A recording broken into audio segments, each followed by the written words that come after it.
రాష్ట్ర వ్యాప్తంగా పెండింగ్లో ఉన్న భూ వివాదాల పరిష్కారానికి మరో ఏడాది సమయం పట్టే అవకాశం ఉందని సీఎం చంద్రబాబు అన్నారు. గత ప్రభుత్వ హయాంలో అనేక భూ వివాదాలు సృష్టించారని ఆరోపించిన సీఎం ప్రజల పట్టాదార్ పాస్ పుస్తకాలపై గత పాలక పార్టీ నేతల ఫోటోలు ముద్రించారని విమర్శించారు. వాటిని తొలగించి రాజముద్రతో కొత్త పట్టాదార్ పాస్ పుస్తకాలను అందజేశామని చెప్పారు. భూ వివాదాల పరిష్కారంలో ఓపికతో వ్యవహరించి అన్ని రికార్డులను పరిశీలించాల్సిన అవసరం ఉందన్నారు. ప్రజల భూములకు భద్రత కల్పించేందుకు సాంకేతికతను వినియోగిస్తున్నామని తెలిపారు. కుప్పం నియోజకవర్గంలోని కంగుందిలో నిర్వహించిన డీకేటీ పట్టాల పంపిణీ కార్యక్రమంలో ముఖ్యమంత్రి చంద్రబాబు 460.19 ఎకరాల భూమికి సంబంధించిన పట్టాలను లబ్ధిదారులకు అందజేశారు. పట్టాల పంపిణీకి సంబంధించి శిలాఫలకం ఆవిష్కరించారు. ఈ సందర్భంగా ముఖ్యమంత్రి మాట్లాడారు. 61 సంవత్సరాలుగా పరిష్కారం కాకుండా గ్రామస్తులను వేధిస్తున్న భూ సమస్యను సమగ్ర రికార్డుల పరిశీలన వివిధ కోణాల్లో అధ్యయనం చేసి పరిష్కరించినట్లు తెలిపారు. అడవి పోరంబోకు భూమిని అసైన్డ్ వేస్ట్ డ్రై భూమిగా మార్చేందుకు కేబినెట్ ఆమోదం తీసుకుని రైతులకు భూములు అందించినట్లు చెప్పారు. రైతుల పక్షాన న్యాయం ఉండటంతోనే ఈ సమస్యను పరిష్కరించగలిగామని పేర్కొన్న సీఎం 322 మంది రైతులకు 460.19 ఎకరాల భూమిని పట్టాల రూపంలో ఇవ్వడం ఎంతో ఆనందంగా ఉందన్నారు. సామాజిక న్యాయం, సమాన అవకాశాల పట్ల ప్రభుత్వ నిబద్ధతకు ఇది నిదర్శనమని చెప్పారు. కంగుంది కోట సాక్షిగా రైతులకు పట్టాలు అందించడం సంతోషంగా ఉందన్నారు. రాష్ట్రంలో అనేక రెవెన్యూ భూ సమస్యలు ఉన్నాయని, ఇటీవల శెట్టిపల్లి భూ సమస్యను పరిష్కరించడం ద్వారా ప్రభుత్వానికి 90 ఎకరాల భూమి దక్కడంతో పాటు రైతులకు కూడా న్యాయం జరిగిందన్నారు. వట్టిచెరుకూరు గ్రామంలో 100 ఏళ్లుగా కొనసాగుతున్న భూ సమస్యను కూడా పరిష్కరించామని, ఇప్పుడు కంగుంది సమస్యకు కూడా శాశ్వత పరిష్కారం చూపినట్లు తెలిపారు. రాష్ట్ర వ్యాప్తంగా పెండింగ్ లో ఉన్న భూ వివాదాల పరిష్కారానికి మరో ఏడాది సమయం పట్టే అవకాశం ఉందని పేర్కొన్నారు. ఇది మామూలుగా గవర్నమెంట్ ల్యాండ్ అయినా లేకపోతే రికార్డులో మీది అయిన పూర్తిగా ఉన్నా మీకు పట్టా ఇవ్వడం పెద్ద కష్టం కాదు. కానీ కాలక్రమేణా అనేక ఒడిదుడుకులు ఎదుర్కొంది. నేను అన్ని రెవెన్యూ రికార్డులు, న్యాయపరమైన అంశాలన్నిటి కూడా సమగ్రంగా పరిశీలించాం. మానవతా దృక్పథంతో ఆలోచించాం. అందుకే మీరు చూస్తే 26 జూన్ 29న జారీ చేసిన జీఓఎంఎస్ నెంబర్ 391 ద్వారా 529.34 ఎకరాల ప్రభుత్వ భూమిని అడవి పరంబోకు నుంచి, గుర్తుపెట్టుకోండి, అడవి పరంబోకు నుంచి అసైన్డ్ వేస్ట్ డ్రైగా వర్గీకరించడానికి సాక్షాత్తు క్యాబినెట్ మీటింగ్లోనే పెట్టి దీన్ని ఫైనలైజ్ చేశాం. ఇది మామూలుగా అయితే కష్టం. అందుకే ఇది కలెక్టర్ గారు రికమెండ్ చేయడం కానీ, అడ్డంకులు కానీ, చిక్కుముళ్ళన్నీ ఇప్పడం కానీ, అక్కడి నుంచి ఒక సంకల్పం, ఆ సంకల్పం కూడా ఒక దృఢ సంకల్పం. న్యాయం మీ పక్షానుంది, ధర్మం మీ పక్షానుంది. నేను కూడా మానవతతో న్యాయం చేయాలనే ఏకైక లక్ష్యంతో ఈరోజు ఈ నిర్ణయం తీసుకున్నాం. తండ్రిని తల్లిని చూసుకోకపోతే ఏమనిపిస్తుంది తమ్ముళ్ళు అని అడుగుతున్న ఆడబిడ్డలు మీరు ఆలోచించాలి. అలాంటి కొడుకుని ఎక్కడన్నా చూసారా మీరు? అలాంటి కొడుకు రాష్ట్ర పార్టీ గొడ్డలి పార్టీకి అధ్యక్షుడు. తల్లికి తిండి పెట్టలేడు, తల్లిని చూడలేడు, ఆ తల్లి ఆస్తి కబ్జా చేయాలని చూస్తాడు, అడిగితే కోర్టుకి వేస్తాడు. తల్లిని కోర్టుకి ఇచ్చిన వ్యక్తుల్ని ఎక్కడైనా చూశారా అని మిమ్మల్ని అడుగుతున్నా.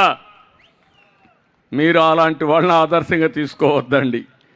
మీరు కూడా పిల్లలు తల్లులకు ద్రోహం చేయొద్దండి, అది మంచిది కాదు. ఈరోజు ఇవన్నీ పరిష్కారం చేస్తున్నాం. మన నియోజకవర్గం కుప్పంలో ఎప్పుడూ ప్రశాంతత, శాంతికి మారు పేరు కుప్పం. నేను ఎప్పుడూ చెప్పేవాడిని, ఈ కుప్పంలో కోర్టులొద్దు, ఈ కుప్పంలో పోలీస్ స్టేషన్లొద్దు. ఎవరైతే పోలీస్ స్టేషన్కు పోరో వాళ్ళు అందరికంటే ఆనందంగా ఉంటారని చెప్పేవాడిని. ఓటర్ల జాబితా ప్రత్యేక సమగ్ర సవరణ ప్రక్రియను అత్యంత పారదర్శకంగా ఈసీఐ నిబంధనలకు అనుగుణంగా నిర్వహించడంలో సమిష్టి భాగస్వామ్యం అవసరమని AP chief electoral officer Vivek Yadav పేర్కొన్నారు. ఓటర్ల సేవలో స్ఫూర్తితో వారికి అవసరమైన సహాయ సహకారాలు అందించి ప్రజాస్వామ్య వ్యవస్థ పరిణమిల్లేందుకు కీలకమైన ఓటర్ల జాబితా స్వచ్ఛీకరణలో కీలక భాగస్వాములు కావాలని కోరారు. సీఈఓ వివేక్ యాదవ్ విజయవాడ అర్బన్ పరిధిలోని వివిధ ప్రాంతాల్లో పర్యటించారు. చిట్టినగర్, కంసాలిపేట ప్రాంతాల్లోని పోలింగ్ స్టేషన్ 208, 217 పరిధిలో విజయవాడ నగరపాలక సంస్థ commissioner, deputy district electoral officer Dhyanchandra హెచ్ఎంతో కలిసి క్షేత్రస్థాయిలో సర్ ప్రక్రియ తీరుతెన్నులను పరిశీలించారు. గత ఎస్ఐఆర్ ఆధారంగా ఓటర్ల మ్యాపింగ్, ఎన్యూమరేషన్ ఫారాల పంపిణీ, వాటి సేకరణ, డిజిటలైజేషన్ పనులను పరిశీలించారు. నియోజకవర్గం స్థాయిలో ఏర్పాటు చేసిన కంట్రోల్ రూమ్ను పరిశీలించి అక్కడి అధికారులు, సిబ్బంది అందిస్తున్న సేవలను అడిగి తెలుసుకున్నారు. బూత్ లెవెల్ అధికారులతో మాట్లాడి ప్రక్రియ అమలుపై ఆరా తీశారు. ఓటర్ల సేవలో స్ఫూర్తితో వారికి అవసరమైన సహాయ సహకారాలు అందించి ప్రజాస్వామ్య వ్యవస్థ పరిఢవిల్లేందుకు కీలకమైన ఓటర్ల జాబితా స్వచ్ఛీకరణలో కీలక భాగస్వాములు కావాలని సీఈఓ వివేక్ యాదవ్ కోరారు. పర్యటనలో విజయవాడ పశ్చిమ నియోజకవర్గం ఎలక్టోరల్ రిజిస్ట్రేషన్ ఆఫీసర్ ఏ రవీందర్రావు, సహాయ ఈఆర్ఓలు ఎన్ శ్రీనివాసరావు, డి హరీష్, సుజన, చంద్రబోస్, ఇస్మాయిల్ తదితరులు పాల్గొన్నారు.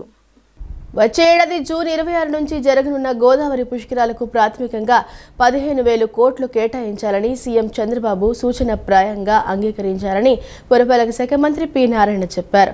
కేంద్రం నుంచి నిధులు తీసుకొచ్చే ప్రయత్నాలు సాగుతున్నాయన్నారు. పుష్కరాల పనులను శరవేగంగా పూర్తి చేయనున్నట్లు వివరించారు. పుష్కర పనులకు తొలి విడతగా నిధులను ప్రభుత్వం ఇచ్చిందన్నారు. రాజమహేంద్రవరం నగరపాలక సంస్థ కార్యాలయంలో శనివారం నిర్వహించిన సమీక్షా సమావేశంలో పురపాలక శాఖ మంత్రి పి నారాయణ మాట్లాడారు. రాష్ట్ర ప్రభుత్వం మంజూరు చేసే నిధులకు అదనంగా urban challenge fund, urban infrastructure development fund annuity model కింద 580 కోట్లను రాజమహేంద్రవరం నగరపాలక సంస్థకు ఇస్తాము. ఈ మేరకు అభివృద్ధి పనుల ప్రతిపాదనలు సిద్ధం చేయాలని తెలిపారు. 11న మరోసారి సమీక్షిస్తాం. పనులకు అనుమతులు మంజూరు చేస్తామని మంత్రి చెప్పారు. పుష్కరాల పనులకు సీఎం 580 కోట్లు కేటాయించారని, ప్రస్తుత నిధులతో తొలిదశ పనులు ప్రారంభిస్తున్నామన్నారు. రాజమహేంద్రవరంలో మురుగునీటి శుద్ధి కేంద్రాలు నిర్మిస్తామని, గోదావరి నదిలో మురుగునీరు కలవకుండా చర్యలు తీసుకుంటున్నామన్నారు. నగరంలో డ్రైనేజీ కాల్వల నిర్మాణానికి 140 కోట్లతో పనులు జరుగుతున్నాయని చెప్పారు. రాజమండ్రిలో రోడ్ల నిర్మాణం, విస్తరణ, లైటింగ్ పనులు చేస్తామన్నారు. టీడీ6 బాండ్లు జారీ చేసి నగరంలో త్వరలోనే రోడ్ల విస్తరణ పూర్తి చేస్తామన్నారు. గోదావరిలో కాలుష్య నివారణకు పవన్ ఆదేశాల మేరకు నిధులు ఇస్తామని, నీటిపారుదల శాఖ నిధులతో ఘాట్ల ఆధునీకరణ, విస్తరణ పనులు చక్కదిద్దుతున్నామని ఆయన తెలియజేశారు. యూజీడీ అండర్ గ్రౌండ్ చేయడానికి కొంత అమౌంట్ కూడా పెట్టున్నాం. యూజీడీకి ఎంత పెట్టున్నాం? 100 crores. యూజీడీకి 100 crores కూడా పెట్టాం కొత్తగా చేయడానికి. ఓవర్ ఏ పీరియడ్ రాజమండ్రి మొత్తం యూజీడీ చేసి ట్రీట్మెంట్ ప్లాంట్ పెట్టి ఆ వాటర్ బయటకు పోయేటట్టుగా చేస్తే పూర్తిగా కాలుష్యం తగ్గుతుంది. ఆ డైరెక్షన్లో ఆల్రెడీ ముఖ్యమంత్రి గారు కూడా ఏదైతే డిప్యూటీ సీఎం గారు మనం మాట్లాడారో దాని మీద కూడా సీఎంతో మాట్లాడడం జరిగింది. సీఎం గారు కూడా డైరెక్షన్ ఇచ్చి ఫస్ట్ మొదలు పెట్టండి అంటే 100 crores మొన్న దానికి పెట్టడం జరిగింది. మళ్ళీ డిప్యూటీ సీఎం గారితో కూడా కూర్చొని డిస్కస్ చేసి పొల్యూషన్ బోర్డు నుంచి కూడా వారు కూడా కొంత అమౌంట్ ఇస్తానన్నారు. దాన్ని కూడా తీసుకొని ఫర్దర్గా చేయడం జరుగుతుంది. Thank you. 140 కోట్లు కేవలం డ్రైనేజీకి శాంక్షన్ చేసాం. ఇందులో 140 crores రాజమండ్రి మున్సిపల్ కార్పొరేషన్లో కేవలం డ్రైనేజ్ వర్క్కే శాంక్షన్ చేశాం. రింగ్ రోడ్డు ప్లాన్ చేస్తున్నాం. ఆల్రెడీ కన్సల్టెంట్ పెట్టి వాళ్ళు ఎస్టిమేట్ చేస్తున్నారు. దాన్ని ఏ విధంగా చేయాలనేది అది సెంట్రల్ గవర్నమెంట్తో కూడా సంప్రదిస్తున్నాం, చేసి చేస్తాం.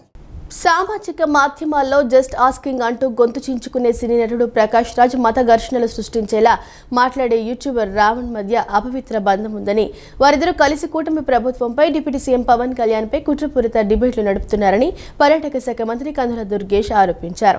ఆంధ్రప్రదేశ్లో శాంతి భద్రతల సమస్య సృష్టించడానికి తాడేపల్లిలోని ప్యాలెస్ పార్టీ, డొల్ల కంపెనీల ద్వారా వారికి ప్రతి నెల భారీగా ఫండింగ్ అందుతోందని ఆరోపించారు. విజయవాడలోని తన క్యాంపు కార్యాలయంలో మంత్రి కందుల దుర్గేష్ నిన్న విలేకరులతో మాట్లాడారు. ప్రకాష్ రాజ్, రావణ్ మధ్య సంభాషణల ఆధారాలు, ఆడియోలను విడుదల చేశారు. ఈ సందర్భంగా దుర్గేష్ మాట్లాడుతూ సోషల్ మీడియా వేదికగా కుల మత విద్వేషాలు చెలరేగేలా వాళ్ళిద్దరూ వ్యక్తిగత దోషణలకు దిగుతున్నారని పేర్కొన్నారు. ఇది ప్రకాష్ రాజ్, రావణ్ కలిసి చేస్తున్నదే కాదని వాళ్ళ వెనుక పెద్ద వ్యవస్థ ఉందని అన్నారు. ఆంధ్రప్రదేశ్లో శాంతి భద్రతల సమస్య సృష్టించడానికి తాడేపల్లిలోని ప్యాలెస్ పార్టీ, డొల్లా కంపెనీల ద్వారా వారికి ప్రతి నెలా భారీగా ఫండింగ్ అందుతోందని ఆరోపించారు. డిప్యూటీ సీఎం పవన్ కళ్యాణ్ను బలహీనపరచడమే లక్ష్యంగా ఈ సంఘ వ్యతిరేక శక్తులు పనిచేస్తున్నాయని పేర్కొన్నారు.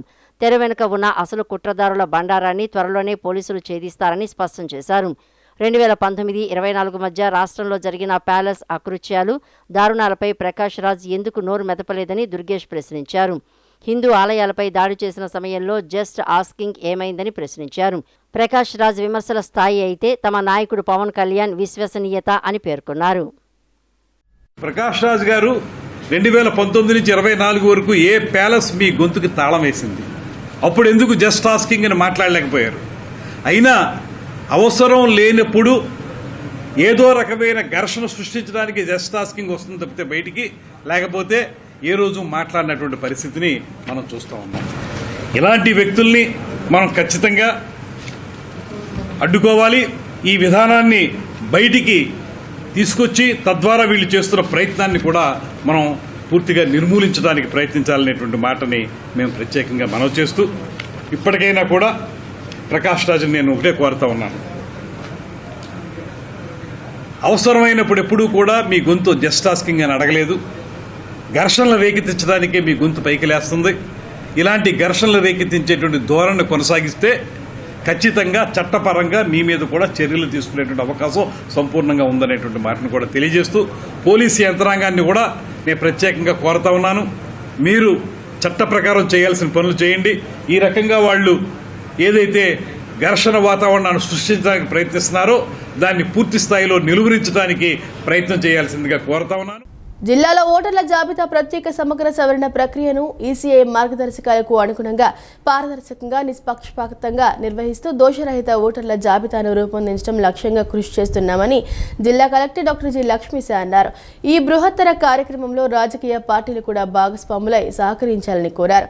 ఓటు భద్రత కోసమే ఈ సర్ ప్రక్రియ చేపట్టడం జరిగిందని, అర్హులైన ప్రతి ఒక్కరూ జాబితాలో ఉండేలా స్వచ్ఛమైన జాబితా రూపకల్పనలో సహకరించాలని కలెక్టర్ లక్ష్మీశా కోరారు. కలెక్టర్ లక్ష్మీశా నిన్న కలెక్టరేట్ శ్రీ ఏవీఎస్ రెడ్డి హాల్లో సమగ్ర సవరణ ప్రక్రియ నేపథ్యంలో గుర్తింపు పొందిన రాజకీయ పార్టీల ప్రతినిధులతో సమావేశం నిర్వహించారు. జిల్లాలో 7 అసెంబ్లీ నియోజకవర్గాల పరిధిలో సర్ ప్రక్రియ తీరుతెన్నులను కలెక్టర్ వివరించారు. 17,13,445 ఓటర్లకు గాను పంపిణీ చేసిన ఎన్యూమరేషన్ ఫారాలు, వాటి డిజిటలైజేషన్ తదితరాలను వివరించారు. పార్టీల ప్రతినిధుల విజ్ఞప్తి మేరకు voters.eci.gov.in వెబ్సైట్లో search your name in last SIR ద్వారా 2002 ఎస్ఐఆర్ జాబితా నుంచి ఓటర్ సమాచారం పొందే విధానాన్ని కలెక్టర్ లక్ష్మీశా వివరించారు. మ్యాపింగ్ ఎన్యూమరేషన్ ఫారాలు నింపే విధానంతో డిజిటలైజేషన్ గురించి వివరించారు. ఓటర్లు ఫారాలు నింపడం, సమర్పించడంలో సహకరించేందుకు జిల్లాలోని 1792 పోలింగ్ స్టేషన్ల పరిధిలో హెల్ప్ డెస్క్లు ఏర్పాటు చేసినట్లు చెప్పారు. ఓటర్లకు అవసరమైన సమాచారం, మార్గదర్శకత్వం, సందేహాల నివృత్తి కోసం ఈ హెల్ప్ డెస్క్లు అందుబాటులో ఉంటాయని తెలిపారు.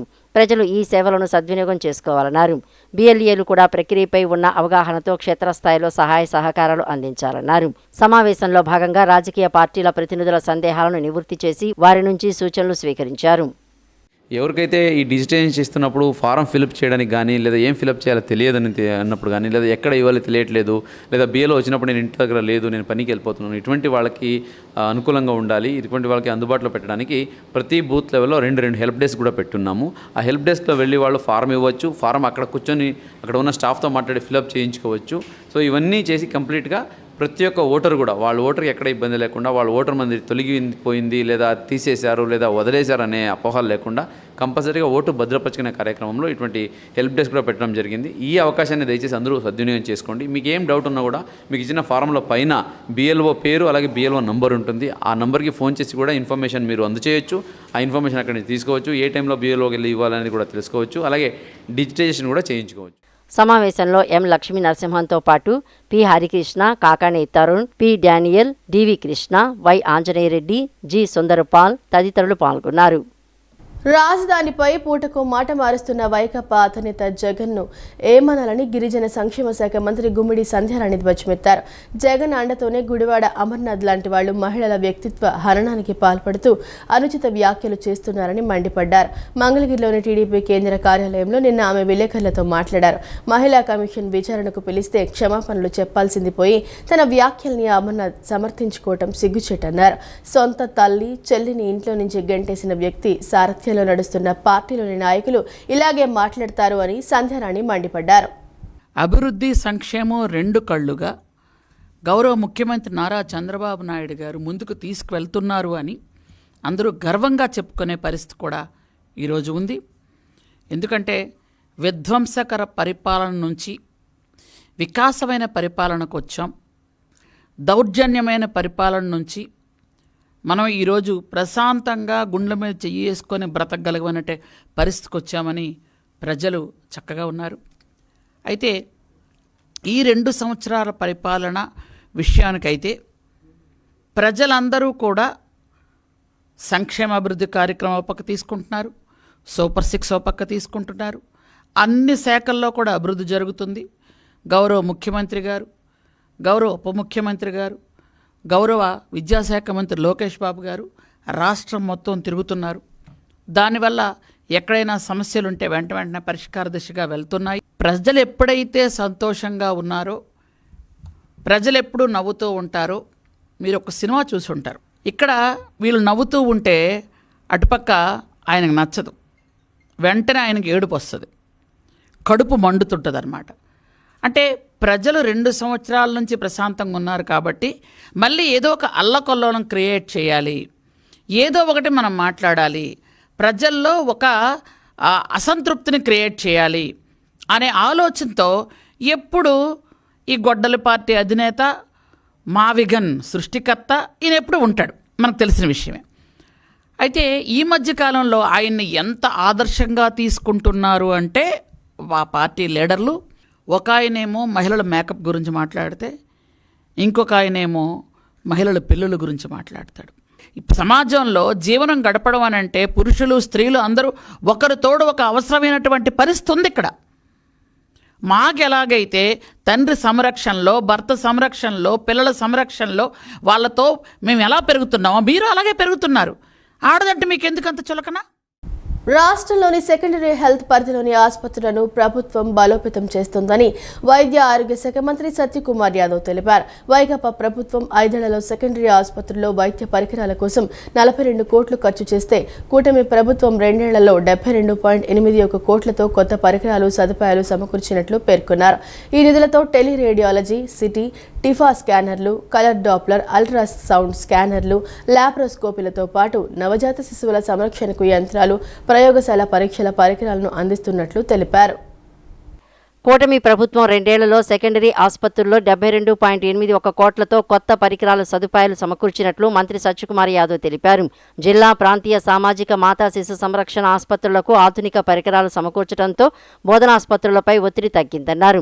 ఎన్హెచ్ఎం కింద 13 ప్రాంతీయ ఆసుపత్రుల్లో ల్యాబ్లు 7.49 కోట్లతో ఆధునిక పరికరాలు సమకూర్చనున్నట్లు తెలిపారు. 5 ప్రాంతీయ ఆసుపత్రులు, 24 సిహెచ్సిల్లో కలర్ డాప్లర్, అల్ట్రాసౌండ్ స్కానర్లు సిద్ధం చేసినట్లు వెల్లడించారు. 15 ప్రాంతీయ ఆసుపత్రుల్లో 5.5 కోట్లతో ల్యాప్రోస్కోపీ పరికరాలను ఏర్పాటు చేశామని, దీంతో కోతల్లేని శస్త్రచికిత్సలకు వీలు కలిగిందన్నారు. సెకండరీ ఆసుపత్రులకు 177 మార్చరీ ఫ్రీజర్ ఛాంబర్లను పంపామని, పలుచోట్ల బేరా యంత్రాలు, ఫ్యూటోన్ ఆడియో మీటర్లు, శబ్ద నిరోధక గదులను 19.49 కోట్లతో సిద్ధం చేస్తున్నట్లు మంత్రి తెలియజేశారు. రాష్ట్ర ఆక్వా రైతుల ప్రయోజనాల పరిరక్షణకు ప్రభుత్వం ప్రాధాన్యమిస్తోందని, రొయ్యల్లో వైటబ్ వ్యాధి లక్షణాలు ఉన్నాయనే సమాచారం అందిన వెంటనే ప్రభుత్వం అప్రమత్తమే చర్యలు ప్రారంభించిందని మంత్రి అచ్చెన్నాయుడు తెలిపారు. పశ్చిమ గోదావరి జిల్లా ఉండి మండలంలో చెరువును మత్స్యశాఖ అధికారులు పరిశీలించారన్నారు. నీరు, రొయ్యలు, ఫీడ్ తదితరాలు సేకరించి పరీక్షల కోసం కైక్లూరు ప్రయోగశాలకు పంపారని, నీటి నాణ్యత పరీక్షలు భీమవరం ల్యాబ్ నిర్వహిస్తున్నారు అని చెప్పారు. రాష్ట్ర ఆక్వా రైతుల ప్రయోజనాల పరిరక్షణకు ప్రభుత్వం ప్రాధాన్యత ఇస్తోందని, రొయ్యల్లో వైటెట్ వ్యాధి లక్షణాలు ఉన్నాయనే సమాచారం అందిన వెంటనే ప్రభుత్వం అప్రమత్తమై చర్యలు ప్రారంభించిందని మంత్రి అచ్చెన్నాయుడు చెప్పారు. జిల్లా సంయుక్త సంచాలకులు, సహాయ సంచాలకులు, ఇతర అధికారులు ఒక టాస్క్ ఫోర్స్ ఏర్పడి క్షేత్రస్థాయిలో పర్యవేక్షించాలని ఆదేశించినట్లు పేర్కొన్నారు. హెచరీలు, ప్రైవేటు ఆక్వా ల్యాబుల్లో ఆకస్మిక తనిఖీలు చేయాలన్నారు. నాణ్యత లేని విత్తనాలు, ఫీడ్ విక్రయాలు చోటు చేసుకుంటే చర్యలు తీసుకుంటామని మంత్రి హెచ్చరించారు. ధృవీకరించిన హెచరీల నుంచే విత్తనాలు కొనాలని, చెరువు సామర్థ్యానికి అనుగుణంగానే పిల్లలను వదలాలని ఆయన రైతులకు సూచించారు. అవసరమైన అన్ని సంస్థలతో సమన్వయం చేసుకుంటూ శాస్త్రీయ పర్యవేక్షణ చేపట్టాలని ప్రభుత్వం నిర్ణయించిందన్నారు. రాష్ట్రంలోని అన్ని జిల్లాల మత్స్యశాఖ అధికారులు ఈ అంశంపై ఏం చర్యలు తీసుకున్నారో 7 రోజుల్లో నివేదిక సమర్పించాలని మంత్రి ఆదేశించారు. తన కుమారుడిని పోలీసులు చిత్రహింసలో పెట్టారని సిఐ నాగరాజు వాడిని పొట్టన పెట్టుకున్నారని సాయకృష్ణ తల్లి విజయలక్ష్మి తెలిపారు. కాళ్లలో మేకులు కొట్టి స్టేషన్లోనే చిత్రహింసలో పెట్టారని, తగలరాని చోట తగలడంతో చనిపోయాడన్నారు. శవాన్ని తనకు అప్పగించకుండా మాయం చేశారన్నారు. పోలీసులు కొట్టినప్పుడల్లా వైద్యం చేసిన ఆర్ఎంపీకి ఈ విషయం తెలుసని, పోలీసులు హింసించినట్లు తన దగ్గర ఆధారాలు ఉన్నాయని, 2 రోజుల సమయం ఇస్తే అన్ని తీసుకొస్తానని సాయకృష్ణ తల్లి విజయలక్ష్మి మెజిస్టీరియల్ విచారణలో వాంగ్మూలం ఇచ్చారు. సాయికృష్ణ మృతిపై విజయవాడ ఆర్టీఓ వెన్నెల శ్రీను ఆధ్వర్యంలో నిన్న మెజిస్టేరియల్ విచారణ మొదలైంది. విచారణలో సాయికృష్ణ అదృశ్యానికి ముందు తర్వాత పరిణామాలను సాయికృష్ణ తల్లి విజయలక్ష్మి వివరించారు. వారంలోగా మరోసారి ఆమెను విచారణకు పిలుస్తారు. వైఎస్ఆర్ కాంగ్రెస్ పార్టీ నాయకులు అంబటి రాంబాబు, మల్లాది విష్ణు, టీజేఆర్ సుధాకర్ బాబు తదితరులు విచారణకు హాజరయ్యారు. నిష్పక్షపాతంగా విచారణ చేపట్టాలని ఆర్డీఓకు వినతిపత్రం అందజేశారు. మానవ హక్కుల ఫోరం తరపున కొందరు న్యాయవాదులు విచారణకు హాజరయ్యారు. విచారణ అనంతరం విజయలక్ష్మి మీడియాతో మాట్లాడుతూ తన కుమారుడు పవన్ కళ్యాణ్ అభిమాని అని, ఆయనకే ఓటేసి గెలిపించారని తెలిపారు. ఆయన్నే విచారించి తన కుమారుడు అత్యాచారం చేశాడని నిరూపించిన తర్వాత మాట్లాడాలని చెప్పండి అని అన్నారు. తన కుమారుడి బూడిద ఇప్పిస్తే అంత్యక్రియలు చేసుకుంటానని, లేని పక్షంలో రోడ్డుపై పెట్రోల్ పోసుకుని కాల్చుకుని చచ్చిపోతానని బెదిరించారు. పోలీస్ స్టేషన్పై దొరికిన బూడిద, ఎముకలు తన కుమారుడివే అన్న గ్యారంటీ ఏంటి? పోలీసులు ఇలా ఎంతమందిని చంపి తగలబెట్టారో ఎవరికి తెలుసు? నాగరాజు మమ్మల్ని చంపాలని ప్రయత్నిస్తున్నారు అని ఆరోపించారు. నా కొడుకు బూడిద ఎక్కడుందో నాకు కావాలి, లేకపోతే నడి రోడ్డు మీద నేను పెట్రోల్ పోసుకుని చచ్చిపోతా. నాకు ఇంకంతగానే ఏమొద్దు, వీళ్ళ ఆస్తులు వద్దు, వీళ్ళ పొలాలు వద్దు, వీళ్ళ బంగారం వద్దు, నాకు అసలు ఏమీ వద్దు. నా బిడ్డ లేక నేను అల్లాడిపోతున్నా. 2 నెలలు అయింది, నాకేమి ఇచ్చారు? నా కొడుకు మీద ఇంకా ప్రచారాలు చేస్తున్నారు. ఆడ క్రిమినల్ అని అదేని ఇదేని మాట్లాడుతున్నాడు. ఇప్పుడు ఉన్నోడు కంటే నా కొడుకు ఏం క్రిమినల్ కాదు. ఈ నాగరాజు తీసుకొచ్చి పైన ఎక్కడో పడుకోబెట్టి మేకులు కొట్టి అతి దారుణంగా చంపాడు. దేనికి చంపాడో, ఎందుకు చంపాడో, ఎవడెవడు పాత్ర ఉందో తీసుకురావాలి. రాష్ట్ర ప్రజల దృష్టిని అభివృద్ధి నుంచి మళ్లించేందుకు మావిగనంటూ కొత్త రాజకీయ నాటకాలకు జగన్ ప్రయత్నం చేస్తున్నారని బీజేపీ రాష్ట్ర అధికార ప్రతినిధి ముళ్లపూడి రేణుక పేర్కొన్నారు. విజయవాడలోని బీజేపీ రాష్ట్ర కార్యాలయంలో నిన్న ఆమె విలేకరులతో మాట్లాడారు. అమరావతి కేవలం ఒక ప్రాంతం మాత్రమే కాదని 5 కోట్ల ఆంధ్రుల ఆత్మ గౌరవానికి ప్రతీక అని తెలిపారు. పార్లమెంటు ఆమోదించిన చట్టబద్ధ రాజధానిపై ఇష్టానుసారంగా వ్యాఖ్యలు చేయడం తగదన్నారు. రాష్ట్రానికి శాశ్వత రాజధాని అమరావతి అయితే జగన్ శాశ్వత నివాసం మాత్రం బెంగళూరు ప్యాలెస్ అన్నారు. రాష్ట్రంలో పెట్టుబడుల ప్రవాహం కొనసాగుతుందని, గత ప్రభుత్వ హయాంలో పరిశ్రమలు ఏపీ వైపు రావడానికి ఆలోచించేవని వెల్లడించారు. వివిధ రంగాల్లో పెట్టుబడులు రావడంతో ఏపీ పారిశ్రామికంగా కొత్త దశలోకి వెళ్తుందన్నారు. జగన్మోహన్ రెడ్డి గారికి ఇవాళ ఫ్రస్ట్రేషన్ పెరిగింది, ఫియర్ పట్టుకుంది. ఇక ఈ పార్టీకి పుట్టగతులు ఉండవు అనేటువంటిది వారికి ఒక భయం మొదలైంది. అందుకోసమే ఈ రాష్ట్రంలో ప్రజలని మళ్ళీ వారి యొక్క ఆలోచనలు పక్కదారి పట్టించాలి. పరిశ్రమలు, పారిశ్రామికవేత్తలు, పెట్టుబడులు వీటన్నిటినీ రాకుండా చూడాలి. వాళ్ళని ఏదో ఒక విధంగా భయభ్రాంతులు చేయాలి అనేటువంటి ఒక దురుద్దేశంతో ఇవాళ 3 రాజధానులు అన్నారు. 3 రాజధానులు ఎక్కడైతే అన్నారో ఆ 3 ప్రాంతాల్లోనూ వారికి ప్రజలు సరిగ్గా బుద్ధి చెప్పారు. ఈవేళ రాష్ట్రంలో ప్రజలు గమనిస్తూ ఉన్నారు.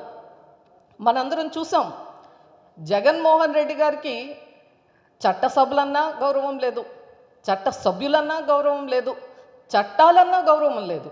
రాష్ట్రంలో ఆయన గతంలో చేసినటువంటి విధంగా నిజంగా జగన్మోహన్ రెడ్డి గారు రాజకీయాల్లో నిలబడాలంటే ఆయన ఒక హీరో పాలిటిక్స్ చేయాలి.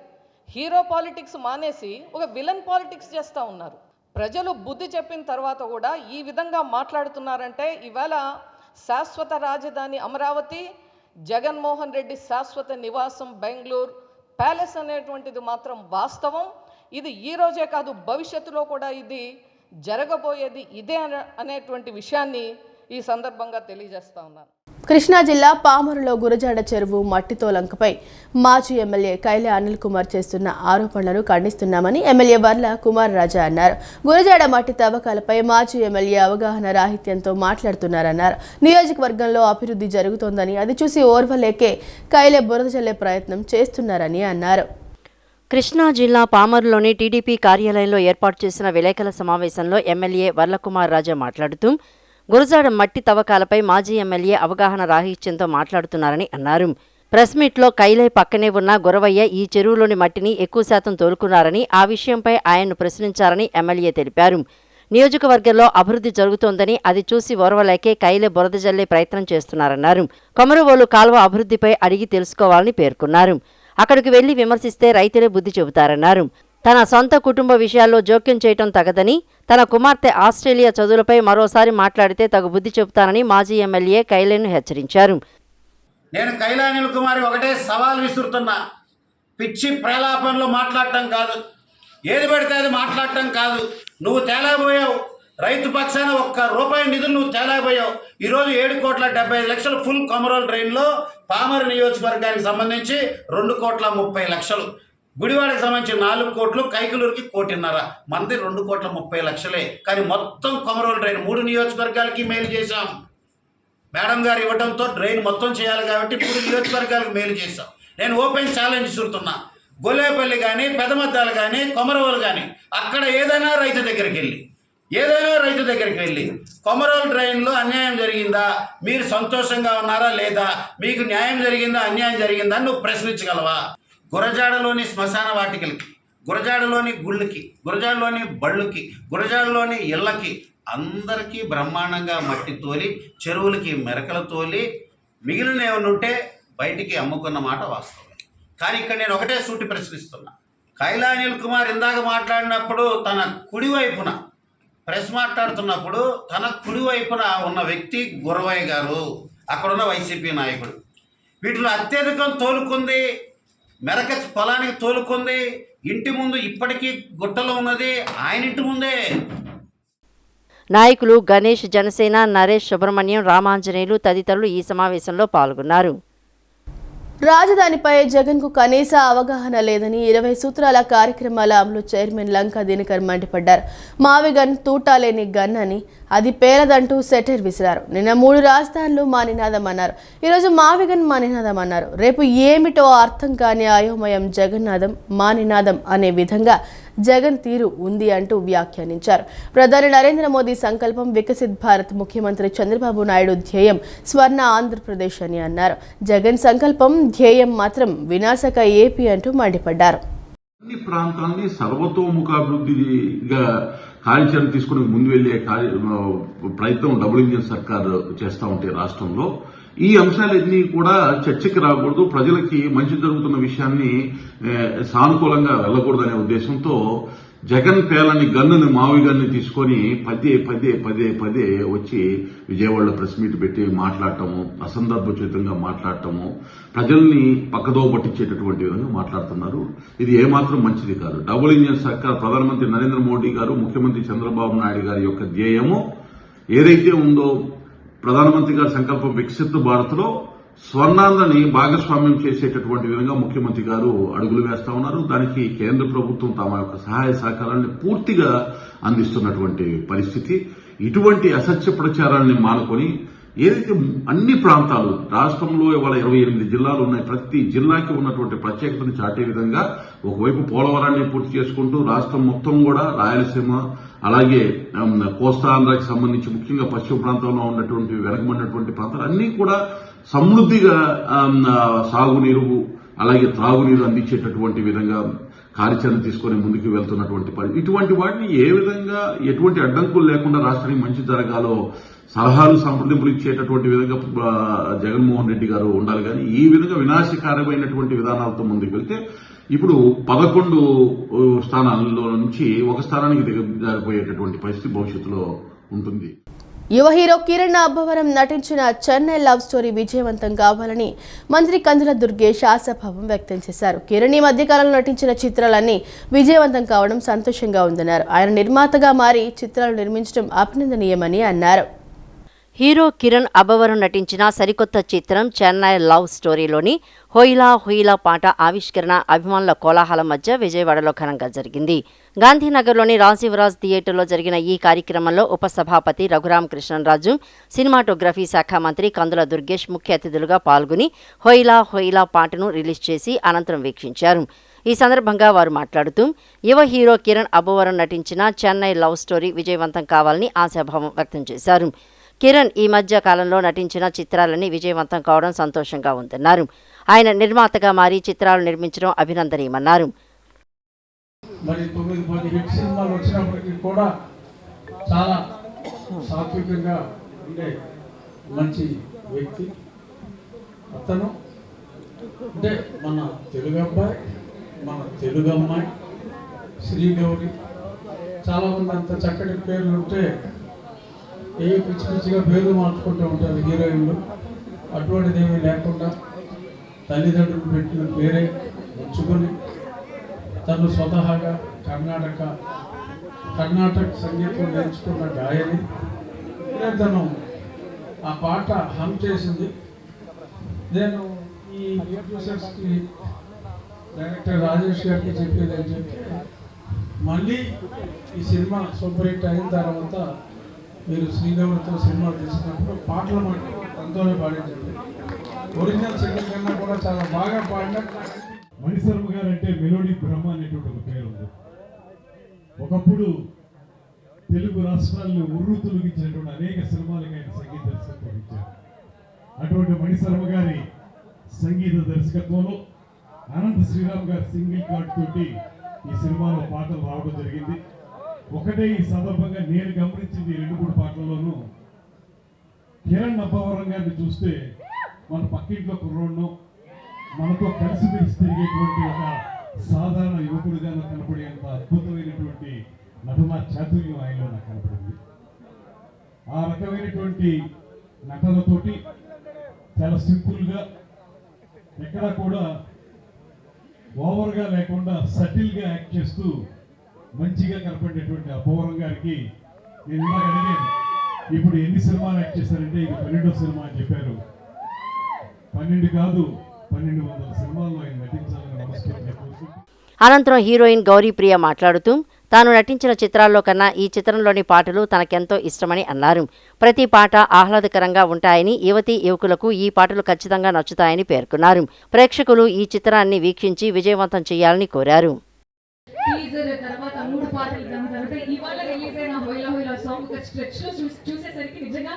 నాకే కంట్లో నీళ్ళు తిరిగాయి. ఎందుకంటే గత 1.5 years నుంచి మేము ఈ సినిమాని ఎంతో ప్రేమించి ఎంతో కష్టంగా ఇష్టంగా చాలా బాగా చేసామనే ఫీలింగ్ మా అందరికి చాలా గట్టిగా ఉంది. సో ఒక్కసారి అలా స్క్రీన్ లో చూసుకోగానే I felt very emotional and very happy. పాట నచ్చింది. అనంతరం హీరో కిరణ్ అబ్బవరం మాట్లాడుతూ ఈ సినిమా యువతకు ఖచ్చితంగా నచ్చుతుందని తెలిపారు. ఒక సరికొత్త ప్రేమ కథతో ప్రేక్షకులు ముందుకు వస్తున్నట్లు చెప్పారు. ఇప్పటికే విడుదలైన జిగితారా పాటకు ప్రేక్షకుల నుంచి విశేష స్పందన లభిస్తోందని అన్నారు. చిత్రంలోని అన్ని పాటలు అద్భుతంగా వచ్చాయని పేర్కొన్నారు. ప్రతి పాట ప్రేక్షకుల మదిని దోచుకుంటాయని తెలిపారు. మీరు సినిమా చూస్తున్నంతసేపు 3 గంటల పాటు తెలియకుండానే మీరు ఒక లైఫ్ కి కనెక్ట్ అవుతారు. మీరు అరే మనం లవ్ చేస్తే ఎలా ఉంటుంది, ఒక నిజంగా ఒక స్వచ్ఛంగా ఒక అమ్మాయిని ప్రేమిస్తే ఎలా ఉంటుంది అని ఒక ఫీల్డ్లోకి వెళ్ళిపోతారు. సినిమా మాత్రం మామూలుగా చాలా ఈజీగా చెప్పేస్తూ ఉంటాం, అరే ఈ సినిమా నుంచి బయటకు వచ్చిన తర్వాత ఎన్ని రోజులు గుర్తుంటుంది అన్ని రోజులు గుర్తుంటుందని. నేను ఇక్కడ విజయవాడ దగ్గర మీ అందరికీ ప్రామిస్ చేస్తున్నాను, Chennai love story cinema theatre నుంచి బయటకు వెళ్ళిపోయిన తర్వాత నెలలో సంవత్సరం నాకు తెలియదు కానీ చాలా రోజుల పాటు గుర్తుండిపోతాయి. చాలా ఎమోషన్స్ మిమ్మల్ని అలా ఆకట్టుకుంటాయి అనమాట. అరే ఎలారా ఇది అని చెప్పి అంత వెయిటింగ్ 20 days లో మీరు అందరూ చాలా బెస్ట్ ఎక్స్పీరియన్స్. అనంతరం చిత్ర నిర్మాత ఎస్కేఎన్ మాట్లాడుతూ కిరణ్ అబ్బవరం ఇప్పటి వరకు ఎన్నో చిత్రాల్లో నటించారని, అయితే ఈ చిత్రం మాత్రం ఆయన కెరీర్లో బిగ్గెస్ట్ హిట్గా నిలుస్తుందని తెలిపారు. ఈ చిత్రం ఈ నెల 24వ తేదీన విడుదల చేస్తున్నామని పేర్కొన్నారు. రీసెంట్ టైమ్స్ లో ఇలాంటి లవ్ స్టోరీ మీరు ఎక్కడ తెలుగు సినిమా చరిత్రలో కాదు ఏ వేరే లాంగ్వేజ్ లో చూసినప్పుడు ది బెస్ట్ సినిమా మేము ముందుకు తీసుకురాబోతున్నాం. జూలై 24th రోజు ఈ సినిమాకి నేను ముందు కూడా చెప్పాను, అందరూ ప్రాణం పెట్టి చేశారు. మా కిరణ్ అబ్బవరం గారు అయితే అంటే ఆయన్ని అబ్బవరం గారిని పిలవడం కన్నా నేను బంగారం గారిని పిలవాలనుకుంటున్నాను. చిన్న హీరో, చిన్న డైరెక్టర్, బయట గేట్ బయట కూడా ఆయన కలవడానికి చాలా మంది ఉన్నారు. మమ్మల్ని మాతో 1 గంట సేపు మాట్లాడి చెప్పండి ఏం చేయాలనుకుంటారు భీమవరంలో అంటే, సార్ కోడి పందాలు చూడాలి సార్ అన్న. అంటే ఆయన కార్లో ఎక్కించుకొని పాలకొల్లులో అందరి బరిలో మమ్మల్ని కూర్చోబెట్టి 1 గంట సేపు మాతో ఈ కథ చెప్పగానే ఒక 60 minutes కథ చెప్పగానే అన్న మనం ఈ సినిమా చేస్తామని చెప్పి ఈ సినిమాని నమ్మి ఈ సినిమా అంతటిని తన భుజాల మీద వేసుకుని నడిపించిన మా బ్రదర్ కిరణ్ అబ్బవరం గారికి, ఎందుకంటే ఆయన మీలో ఒకడు, ఎందుకంటే ఏ బ్యాక్గ్రౌండ్ లేకుండా ఏ గ్రౌండ్లో ఉంటే అదే నాదనుకుని పైకి వచ్చిన కథానాయకుడు. విజయవాడ నగరంలో బ్యాంక్ లోన్స్ పేరుతో జరుగుతున్న నయా మోసం వెలుగులోకి వచ్చింది. పీపుల్ మార్ట్ బ్యాంకులో లోన్స్ తీసుకుని మోసపోయామని వైఎస్ఆర్ కాలనీలో నివాసం ఉండే దాదాపు 30 మందికి పైగా మహిళలు ఆవేదన వ్యక్తం చేశారు. బ్యాంక్ పేరు నమ్మి ఈ రోజున తామంతా ఆత్మహత్య చేసుకోవాల్సిన పరిస్థితి ఏర్పడిందని, తమకు తగిన న్యాయం జరగని పక్షంలో ఆత్మహత్య శరణ్యమని కన్నీటి పర్యంతమయ్యారు.